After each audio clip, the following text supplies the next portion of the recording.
Glad to have you join us and Off the Press this morning on Plus TV Africa. My name is Felicity Ezewike. As is the custom, we have a couple of papers that we'll be taking a look at. I'm not alone. I have two persons here with me. I have Chido Wakama, defunct faculty, School of Media and Communication, Pan Atlantic University. Thank you very much for coming. Thank you.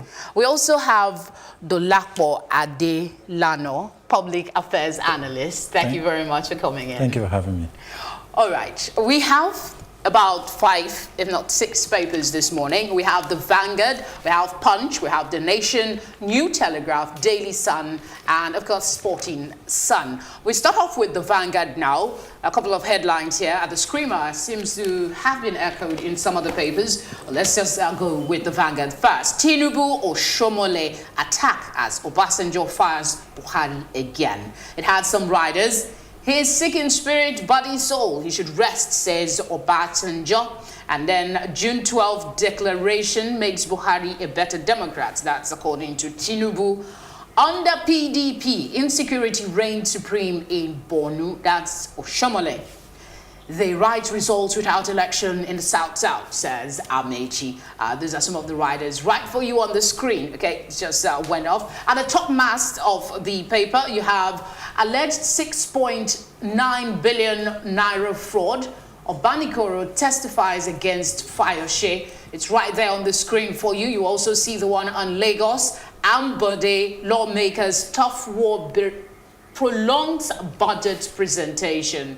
By the side, you have the grass-cutting scandal. Buhari orders prosecution of Babacha Lawal. Okay, that's Oshibanjo, the vice president, speaking up there. That's also a burning issue. The whole story of the screamer, that's Tinubu Oshomole attack as Obasanjo fires Buhari again. You will find that on page 11. At the bottom of the paper, we have CJN drags federal government to appeal court, fails to secure order stopping CCT trial. That's on page 8. IGP blows hot, decentralizes SARS. Another one there, a bit of money matters, Naira Watch. You'll find it on the front page of the Vanguard. I'll flip over to the back where you have Vanguard Sports, a bit of CAF Confederation Cup, Rangers face Tunisia onslaught, and more headlines for you. We'll figure that out when we come to sports. So I'll bring my guests now. Dolapo, I'll start with you. Which of these headlines caught your attention? I suspect this. Obviously, it has to be Tinubu Oshomole attacking Obasanjo over his 16-page letter written to the president. So it has to be that one because that's what is in the news and that's what everybody's talking about. And Obasanjo is always writing letters even when nobody asks him to write one. But since he believes he has something to tell Nigerians and he believes he's an elder statesperson, so that's why he has to write a letter. But sometimes I wonder why it has to be that long. And, well, he now has more certificates, so he has to. Yeah, he's back again with he gave an interview and he added to the whole story again. What's your take on it? I think that we should focus on the message rather than the messenger. Obasanjo has always taken on governments since 1979 when after he handed over to Shagari. He took on Shagari, he took on Abacha, he has taken on every government. And as President Buhari said in 2015 when Obasanjo took on Goodluck Jonathan, the man has proven to be a courageous general who is not afraid to speak the truth to power when he thinks it is necessary. Those are Buhari's words. He thought it was good that Obasanjo was speaking up against Jonathan. So now that he has spoken up against him, there's nothing wrong with it. We should focus on the message. What is the message? The message is, look, things are going wrong. You're not doing the right things. There are many things that are not right. So one of the headlines that you've mentioned talks about the government now saying, let's prosecute Babacha Lawal. Yes. You know, there was a town hall meeting yes, not so long ago, and okay, let's this was something that had happened some 2 years ago. Government did nothing about it. Is this the Obasanjo effect, saying, hey, your anti-corruption fight is hypocritical? So at the very last minute, in the dying days of this administration, you now actually admit that you should prosecute Babachir Lawal for that offense. Very good. So I think we should focus on the message. What is Obasanjo's key message? He's calling on this government to right the wrongs that we have all been speaking about. There's nothing wrong with that. Okay, I think we should move on to the next paper now. This alleged 6.9 billion naira fraud, Banikoro testifies against Fayose. Have any thoughts on it? Well, it's the case that had to do with Ekiti Gate and all that, and saying that Banikoro has switched to the APC now and is now a star witness for the prosecution. Because it's actually funny, because Obanikoro was the Minister of State for Defense at the time of the election, so he was the one that was alleged to have released the money. But, well, he's now the state witness, so it's fine. It's tide has changed. All right, we'll move on to the Punch now. The same screamer here, just worded differently. I think almost the same. Tinubu Oshomole Amechi hit Obasanjo for attacking Buhari. Stampede at Bonu APC rally, dozens injured. Buhari is sick in the spirit, body and soul. Obasanjo again for less than 48 hours. Deceiving Nigerians using religion, ethnicity is bloody nonsense. That's the president speaking. It's right there on your screen.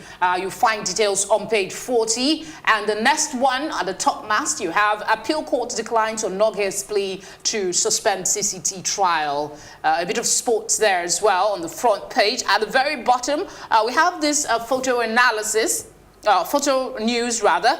Residents of Okeira protesting against crazy bills at the IKEDC head office in Alausa, Ikeja, Lagos. That's on Monday. You see the picture right there on your screen. And at the bottom, you have residents accuse drunken cop of killing football fan. Politicians plotting to use food vendors for vote buying. INEC, that is an interesting one on page 8. Let's take a quick peep at it. On page 8, you have the story, politicians plotting to use food vendors for vote buying. That's something you will find on page 8 of the paper. All right, on the back of the Punch, we have an unusual campaign season, Thinking with You. If you want to read that, go ahead. And of course, the usual feature there. Yeah, they call it expression. I want us to start with this one. I'll come to you, Mr. Chido. Politicians plotting to use food vendors for vote buying, INEC.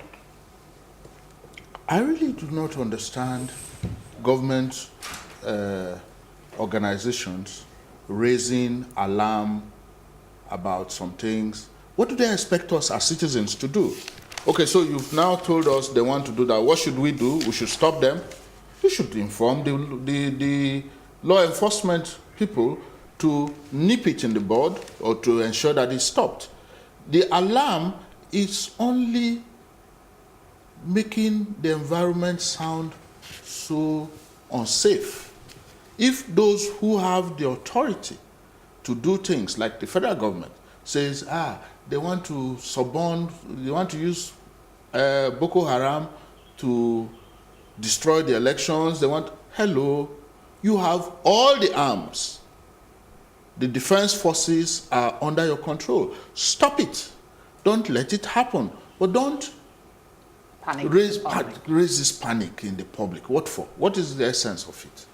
What do you want us to do about it? Which of these got your attention? Well, it's also the same thing, because it's actually weird that INEC is telling us, just like he said, what do you expect Nigerians to do? We are not the police. We are not civil defense. We are not the army. So I wonder what we are supposed to do. Maybe it's just to raise our security consciousness or something. In as much as you want to raise awareness, the point is Nigerians will definitely still buy food on that day. Simple. Because people are going to be hungry. There is no plan. Because people are going to stay on the queue for a very long time. The process is not healthy, it's not helpful. So there will definitely have to be food vendors there that day. The question is, what do they want to do? They should stop telling us what is happening. They should tell us the solutions they have. And like he said, it's just like how APC released a statement saying the opposition is sponsoring terrorists ahead of the election. I think it's even captured here. Opposition mobilizing bandits to derail polls. So it actually doesn't make any sense. You have the whole apparatus of government, you should fix it. They shouldn't take us back to 2015 when it was a whole lot of back and forth between APC and PDP saying the government is... It even went bad to the point that APC was saying they'll form a parallel government in 2015. Do they want to take us back to that kind of situation where the whole polity was tensed? We don't need it because right now Nigerians are already on the edge in the first place. This quick one here. IMF cut Nigeria's 2019 growth forecast to 2%, page 25. Yeah, it should interest all of us because what they are saying is that from what they can see, we are too concerned with politics.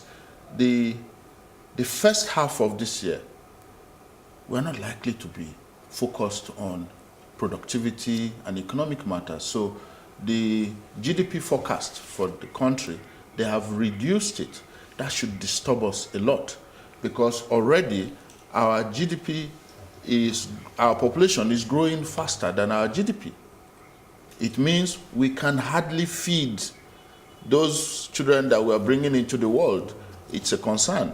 It's been established that IMF and World Bank have said that for any economy to grow, you need to have annual GDP of at least 5%. Here, they are reducing us to 2%. It's disturbing. We should worry about it. But do you think attention will even go towards that end with the way it is right now? No, it's not going that way. That's why they are reducing the forecast to say these fellows are not focused on their economy at all. It's disturbing. There's a story there that should draw our attention. The photo story, the Okeira protest by citizens protesting against crazy bills. It comes against the backdrop of the approval by the Minister of Power of 140 firms to sell meters.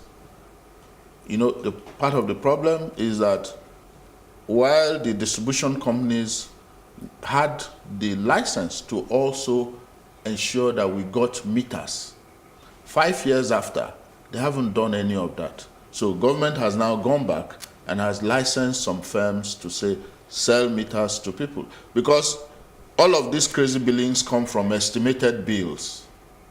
It helps the discos, they make money from estimated bills. But each time you compare an estimated bill. There some sort of penalty to stop this. Well, government was supposed to stop it, but it hasn't happened. So that's why citizens, it's a good thing citizens are rising up in their numbers and saying, stop this. It's also good government has taken a proactive measure to approve a large number of meter firms so they can sell meters and people, that will stop. All right, we'll move to the Nation newspaper now. Same headline, same screamer. Shibanjo, Shomole, Tinubu attack Obasanjo, plenty of riders for you as well. There's a campaign picture here, crowd with the vice president. Opposition plots to truncate polls. We've also captured that before now. We have at the top mast, ASU government agree on 7 points to end strike, page 41. We'll take that again. ASU government agree on 7 points to end strike. And then, of course, we have the Obanikoro story repeated here. This one says IMF cuts global forecast to 3.5%. Which one are we going to go with now? The internet users hit 111.6 million. Details on page 12. We're not sure if that's just in Nigeria. Genco's shortfall exceeds 1 trillion naira. And then a bit of sports for you as well on the front page of The Nation. There's this inside. Abiola's son, Jamiu, to Obasanjo, you ripped on my father's blood. That's an interesting one. You'll find details on page 29 if you would like to read. And then on the back of The Nation newspaper, we have this one that says comment and debate. It's a regular feature on the back page of The Nation newspaper. And today it's looking at the last of our Calvary men. Hardball is talking about sanitizing SARS. You'll find that all on the back page of the Nation newspaper. So, gentlemen, over to you. Which of these headlines do you want to talk about? The one that appeals to me that I think we should look at is the ASU federal government. It affects a vast majority of our young people. They've been sitting home now for 2 months, going on 3. If there has been an agreement, it's a good thing. They can go back to school. But this seems to be conflicting with what we already know, because there is still a stalemate, gray areas, to use the man's word. There are still issues. The Nation has taken the glass is half full approach to say, yes, they have 7 points on which they have agreed. ASU says there are still gray areas, but they are not disputing that there has been an agreement. So the question will then be, when will they end the strike so that our students can go back and have a full session, a proper session? There have been years when students, they don't see something. There have been years when those strikes have lasted for 5-6 months. We pray that this doesn't go that far. It should end. Any thoughts? Quickly. Yes, there are thoughts, because the ASU strike is needless. Not from ASU, it's from government, because it actually doesn't make any sense that students have to stay away from school for a very long time. Because now there's no productivity, they are home whiling away, there is nothing that is happening. And the government is more busy with the election than fixing this situation. Because they've had meetings, but it's always stalemate. Because ASU will definitely not budge on their demands. So the government has to find a way to make this thing go away. All right, we have less than 5 minutes, so we'll just take these two papers at the same time. The New Telegraph and the Daily Sun. On the front page of the New Telegraph, they deviated a little from the Nation and Punch and Vanguard. They went with a different headline, and this time they're saying terrorists to unleash violence in 10 northern states. That's according to the federal government. This is obviously from the Minister of Information, Lai Mohammed. Details of that. It has 2 riders. It's right there on your screen. 2 riders. They want to trigger constitutional crisis. Minister, PDP, you're plotting to frame, arrest opposition. At the very top master of the New Telegraph, we have Uba brothers square up over Anambra senatorial seat. Andy, I'm not losing sleep over my brother's ambition. Chris, if I win, you should also accept defeat. At the bottom of the paper, we have some stories. APC offers money choice property to INEC chairman. That's PDP alleging. It's a really funny time in our politics right now. Asset declaration, fireworks in court over Onoge. There are 2 riders to that story. Quickly, let's see what's on the front page of the Daily Sun. We'll move quickly to that one now. I was hoping it's on the screen for you to see. Obasanjo versus Buhari, war of words. We've treated that quite extensively already. Parties want to buy votes, INEC. How parties want to buy votes, INEC. That's it right there for you. Says politicians plan to use vendors as cash points. We've also taken that one. And then on the sidebar of the Daily Sun, we have court gives different orders on Onoge. Page 4 is where you find details. FD alleges plot to scuttle polls in 10 states using Boko Haram. You lied. Our only plan is to defeat Buhari, PDP replies. On the back page of the Daily Sun, we have insights, and today's caption is hairstyle as evidence of cult membership. If you all have been following the media, you might have seen the story about somebody being arrested because he had dreadlocks, but the police had come up to say, no, that is not the case. It will make for an interesting read. I urge you to go ahead and grab a copy of any of these papers that caught your attention. On the back of the New Telegraph, before we move forward, Oshomole invectives on retired generals. That's Kasim Afegbua. You will stomach democracy. Okay, gentlemen, quickly, we have less than 3 minutes to deal with the headlines that came off these 2 papers. So basically, I would like to go with the one from the PDP saying APC offers money, choice property to INEC chairman. It's just the same thing. It's the same accusation, counter-accusations, unproven allegations that technically holds no water, because they're just trying to heat up the polity. That's the idea, because once you can put suspicion and doubt in the minds of people to the credibility of INEC, its chairman and everything, it's easy for people to believe that the election is rigged or whatever. So the question now is, if they win, did APC actually offer him money for them to lose the elections? So politicians will always be politicians because they want to score points to their own favor, but they should also look at the big picture. It's beyond the election. The question is, after the election, Nigeria still has to exist. Thank you very much, Dolapo. I like that. I think that both the media and us as citizens should not be distracted. Don't forget that these two parties are birds of the same feathers. Exactly. They just moved from one to the other.